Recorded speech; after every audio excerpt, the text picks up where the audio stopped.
This podcast is sponsored by Tesco's own quadruple strength squash. Because why would you buy a double, you stupid saddlefish fuck? Send it. Welcome to the Daft Lad podcast. I take no prisoners, just inmates, whatever that fucking means.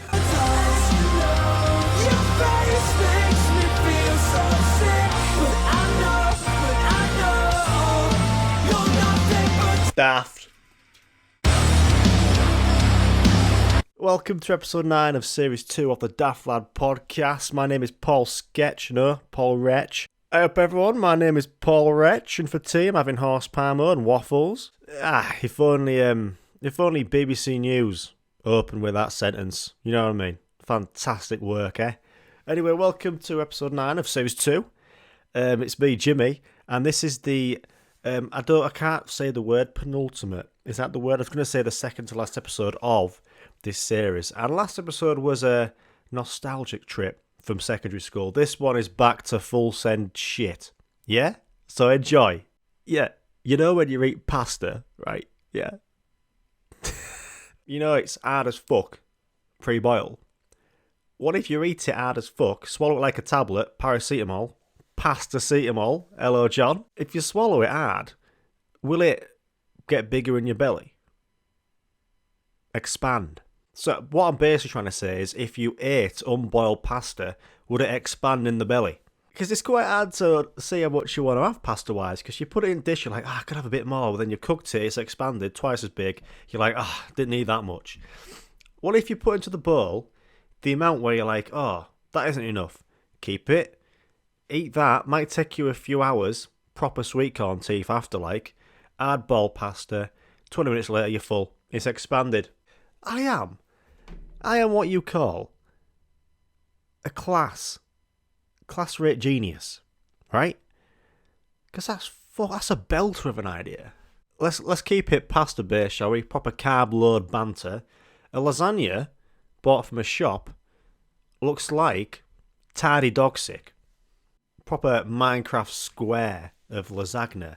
It's like the dog has got its mate, John Rabbit, took a few rabbit droppings in there, proper dog eggs, into the bottom as the mince, and then it looks like the dog, on a real hot day, has run around the garden 20 times and has just had too much to drink and then has been sick on top. That's the top layer of lasagna. Nice white cheesy milk. And that's what it looks like from a shop, especially Lidl. Ever had a Lidl lasagna? Let's go from pasta to buses, right? And a bus, because the trains are so crap in the UK, they've put the prices down to £2 on a bus. But it takes 2 hours to get from here to Leeds. You just walk on, doors shut, and it's like you're just in a fucking lunchbox with wheels. It's awful in there. You're going to catch something. But yeah, anyway, so the bus seat pattern. If everyone knows this, I don't know if it's the same in other countries, but in the UK, the bus seat has a lovely certain pattern that everyone knows, right? And it's that time in life where I think Primark, a lovely example, are going to jump on that bus wagon, literally, and they're going to start making t-shirts with that pattern on. You know, it's tie-dye, bus seat pattern, tie-dye. It's going to be a thing soon. I can so see it. And they're going to do it with trains as well, because they're kind of similar, but a bit more shit. Use that pattern, whole t-shirt. I can see it. Look at this. This is tie-dye. Imagine this bus pattern. This is going to be a thing. And everyone's going to be walking around, bucket hat on, bum bag, going to fucking, what's it called, Coachella. Literally, the fucking festival's named after a coach. What's going on? It's all bus related. So yeah, that's just 2023 for you. Like everyone, I love it. I love to see it. Everyone's just dressing how they want. And I can definitely see a bus seat coming out. Just like Sam Smith at that awards show. Remember that? A few months ago.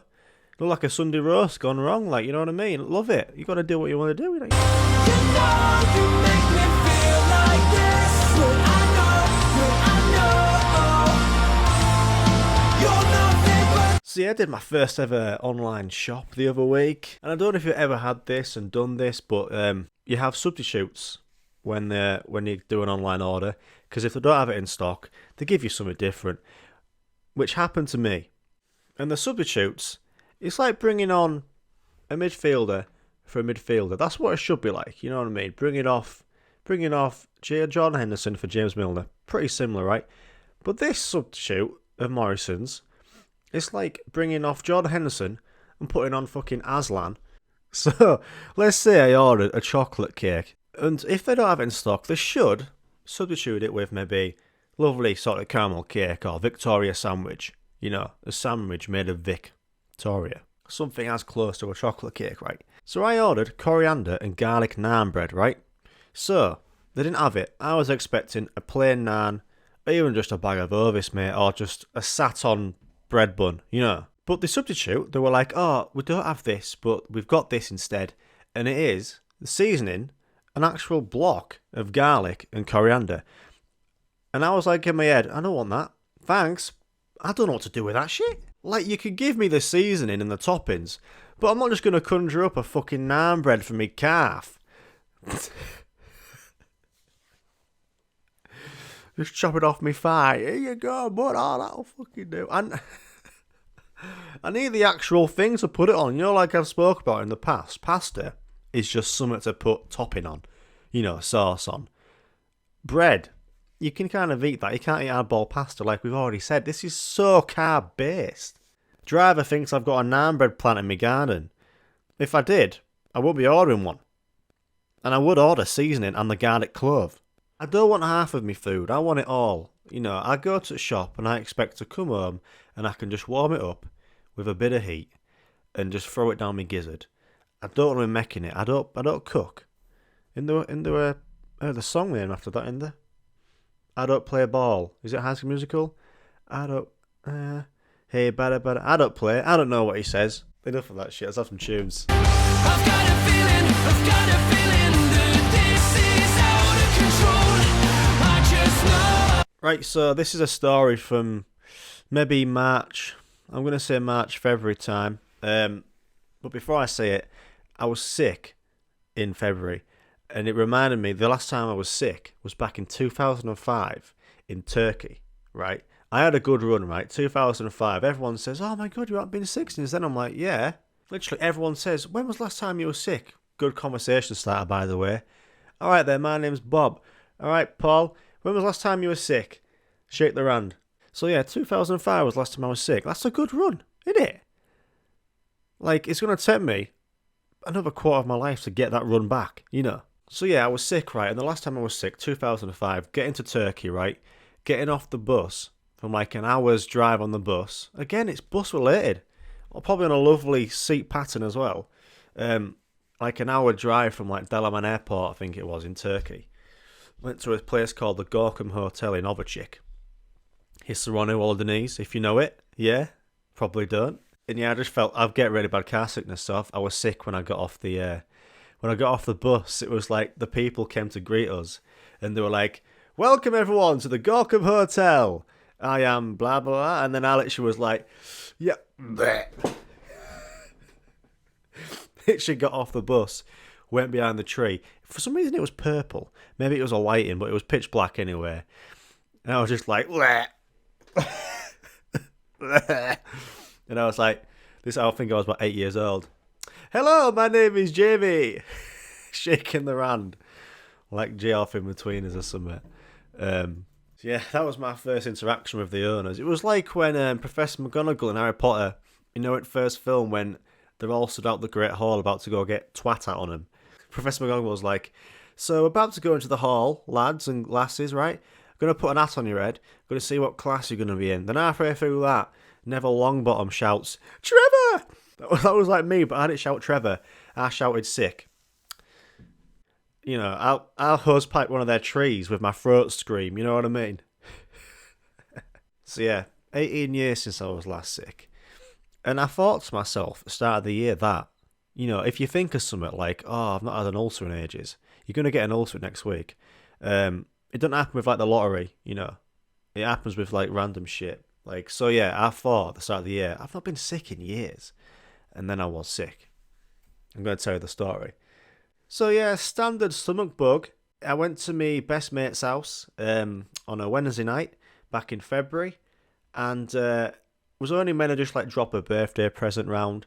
But, you know, they were real nice and let us in, which was really nice to see them when we were there for like an hour or so. And they offered some food. And the food was classic cornflake chocolate covered with a mini egg on top. And I saw them, I was like, I need to have at least 5 of them. I was tearing into them, smashing down my gizzard. And then they kind of just said, oh, these were made by our niece yesterday. And that's all they said. That's all they said, right? And then 2 days later, on Friday morning before work, I get up about 6:30. The girlfriend wakes me up and says, Jamie, haven't you heard me? I'm like, eh? Oh. Like, I've literally just been on the toilet, been sick like 5 times in the last hour. I said, sorry, love, I sleep with my earphones, and as you know, I had the Monsters Inc. Album on, you know, and I was just dreaming that I was on the killing floor and I was the top screamer. So I went to work, right, and I felt fine in the morning. So we got to lunchtime, and my classic lunch is a bit of fruit, some sort of yogurt, hopefully Whisper yogurt, and then I always save the best for last, which is a bit of Swiss roll, which is almost the size of like a burrito, about the length of your little finger. I go for that line of length Swiss roll, right, and I smash it in. So I ate that, and then throughout the afternoon I was just like feeling a bit weird. It almost just felt like that whole afternoon that Swiss roll didn't get down, you know. It was like just sitting on junction between gizzard and fucking belly, you know, breadbasket. I just felt really weird all afternoon, but I had to go to sort out my drum kit after work because we were going to record a music video in Newcastle on Saturday. This is Friday. So after work, we're sorting out my drums, and literally took me half an hour to do that, which is normal. But that half an hour changed things. I just started getting like stomach cramps, and I kept going to the toilet, and I was like, oh, maybe I've just got, you know, the poos, the number 2s. And I can only describe the feeling of an hour before I was sick. Me going to the toilet was like a tropical shit clone with a side of flooded soil. It was this, oh, God, proper hose pipe. Anyway, let's move on from that. Hopefully not having your cereal, your craves. And then, like, after I did that, this was maybe 6 o'clock, I stopped going to the toilet, and I was just like, oh my God, these stomach cramps are insane. And I can't talk, because I know there's women out there who deal with that every month. So I only got probably a 0.01% of it, and it hurt. So, respect. But yeah, I was just like walking around this room, just like, just like on edge, just like I don't feel very well. It's mad how it all changed, and again I didn't clock on that I just got it from like those buns. I'll tell you in a bit how I got them. And I was just walking around for like a good half an hour. I was just like laying on the bed, just like, oh, I just want to fall asleep. Then I'd get up, I was like, oh God. Then I was hovering over the toilet, and I was like, yeah, this is it. This is my run. My record's coming to an end. My SR, sick record. So yeah, after 18 years, I was hovering over the toilet like, what happens? How does it happen? Like, I can sneeze. I know that when that's coming, like, I don't know I forgot how it feels. It's been 18 years after this hosepipe that tree in Turkey. It's weird, because because everyone always says kneel over the toilet bowl and you'll feel more sick. I didn't. I felt more sick when I stood up. I felt more dizzy, and I was like, right, I'm going to cave in. I'm going to be sick. Let's do it. So I thought of everything. I was literally looking down the toilet. I was like, I was shot in there. You know what I mean? I was trying to think, but I couldn't do it when I was kneeling over. So I stood up, and I was like, right, I feel dizzy. Here we go. And,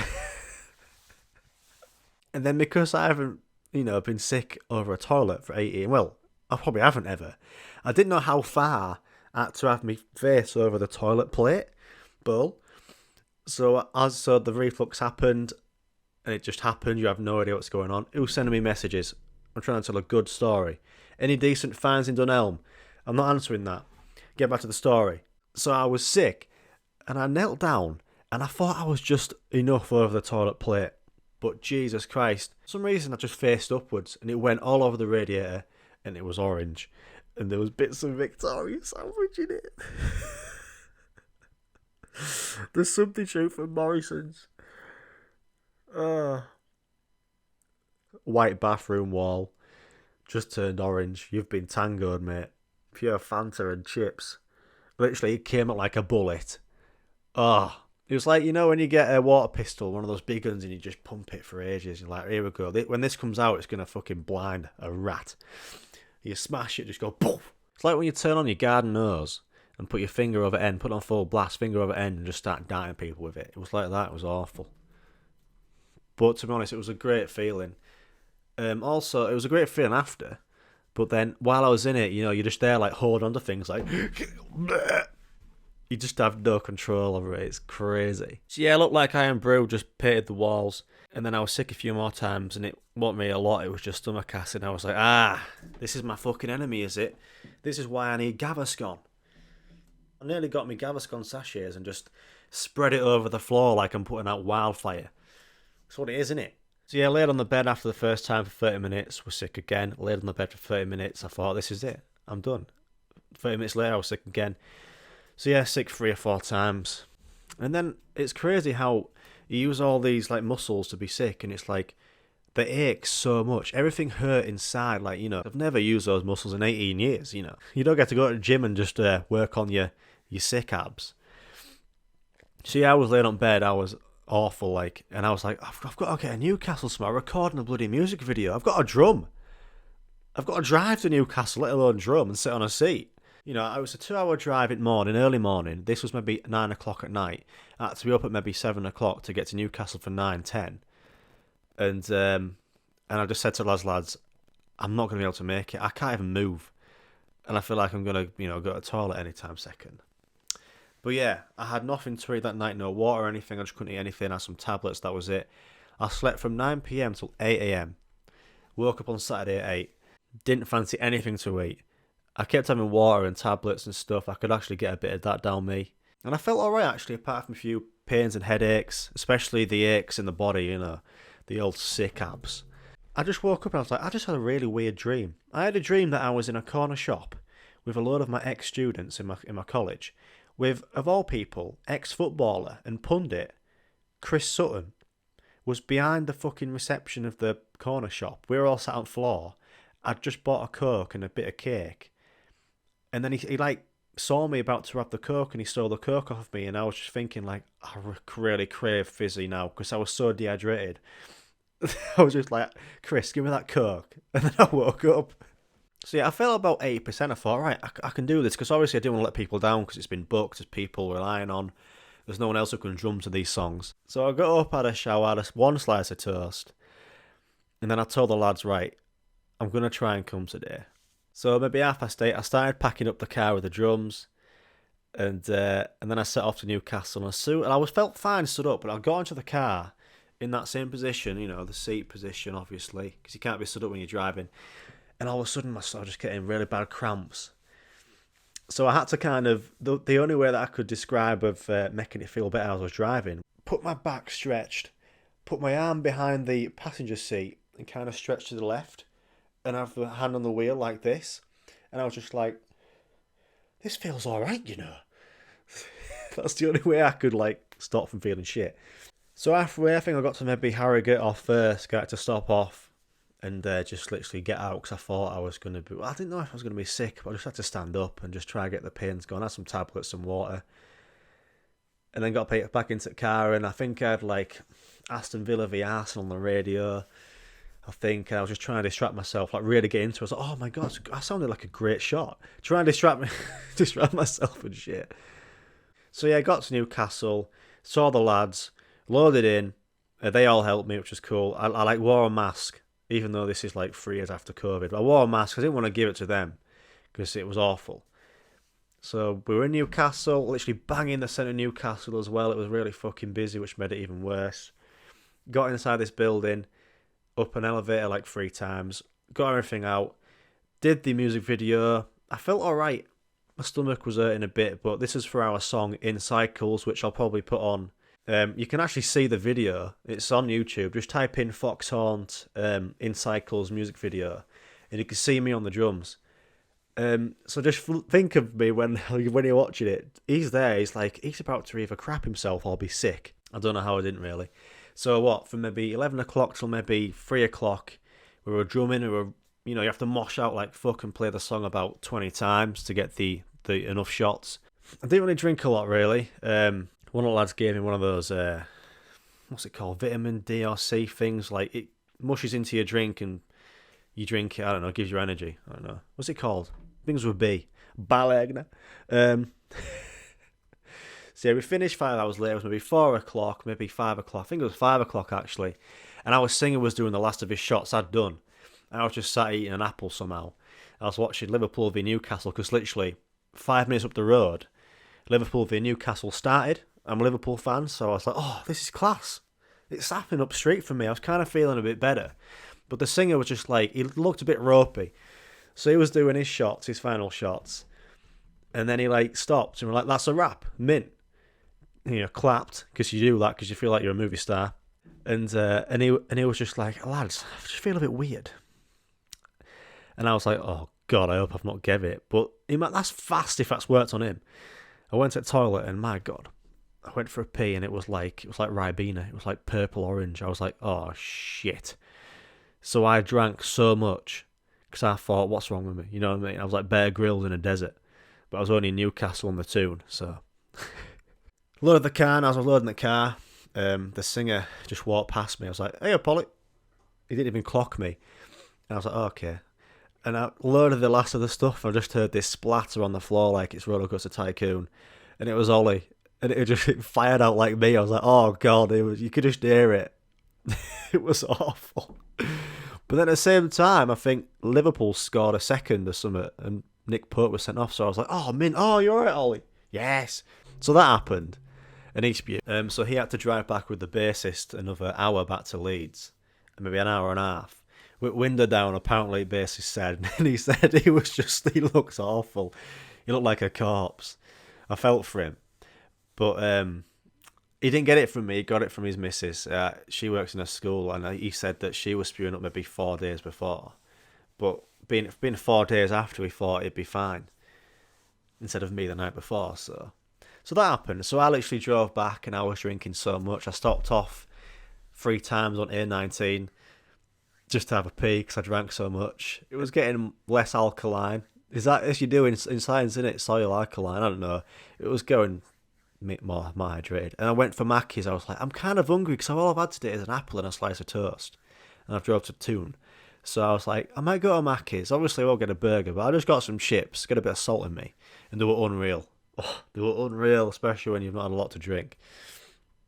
I just went to the drive and I was like, and they're like, what do you want today? So I was like, large fries. So yeah, I got home about 10 o'clock, put the drum kit back in the house. And then I went to bed about 1 a.m. after drinking so much. I was still dehydrated, but I was drinking so much. And I woke up the next day, Sunday, and I felt even worse. Bad decision, but looking back, obviously, we've paid, 300 quid to hire out that spot. Worth it, but also the next day I was even more fucked. Felt awful. So it was an eventful little run, that. Good run on the sick, 18 years. So I'm sorry if you're about to smash into a lovely buffet prepared by your fam, and you just got this episode on. Because I've just talked about sick EP9 brew coloured, so that's fun. But yeah, and then I went to work on the Monday, and I was like, I don't know how I went to work, to be honest. I was so fucked. It's like I've been smashed in the head by a sledgehammer, you know what I mean? But yeah, go watch that video, the music video, Fox Horns in Cycles. I'll put a little snippet of the song as well as the interlude next, little 5-second. See what you think. So yeah, that was a daft laugh.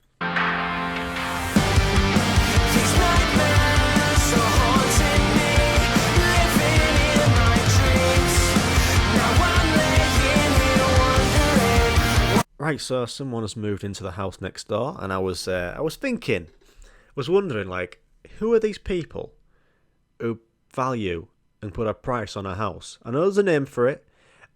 I've bought a house. I don't know what went into it. Just paid some lad 100 quid, he sorted it, and then I'm here, right? Don't know how it works. But when you think about it, that's a fucking crazy job to have, innit?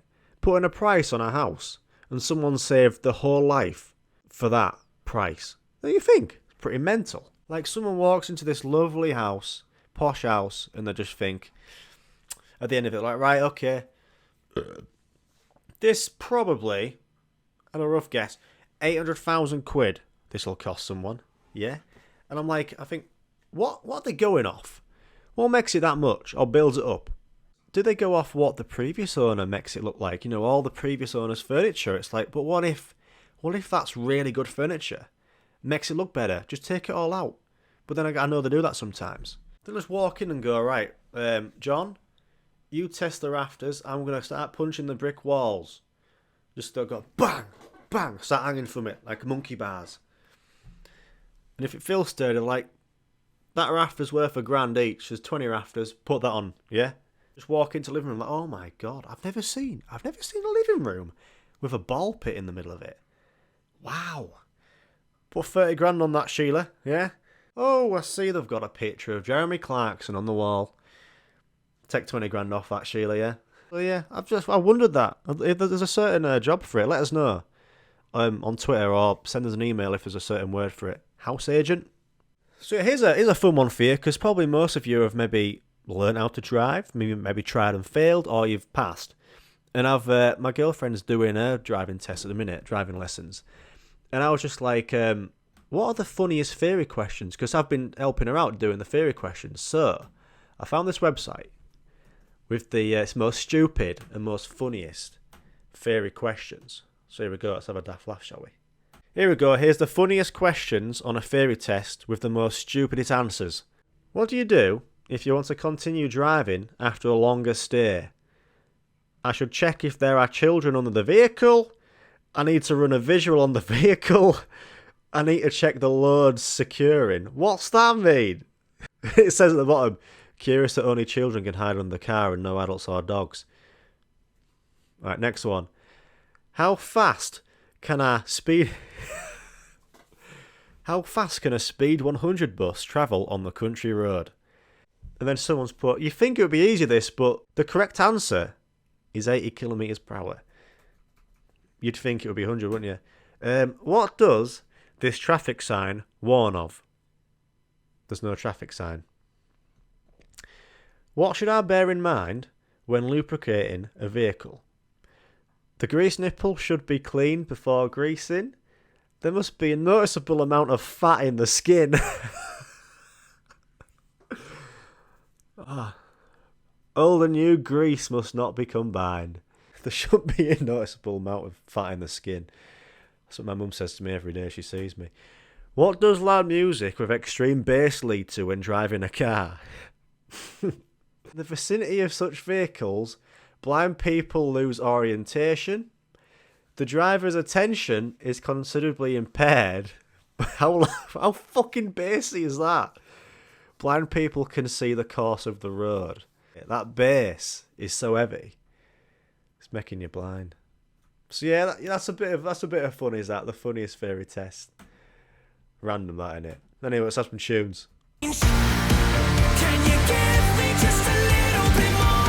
Because that is what I am looking for. So before I leave you today, I did this in series 1 a lot, a segment, and I found it quite funny. Some funny words on Urban Dictionary. So here we go, let's have some. Clutch oven, to fart in a car full of people, crank the heat up for maximum effectiveness.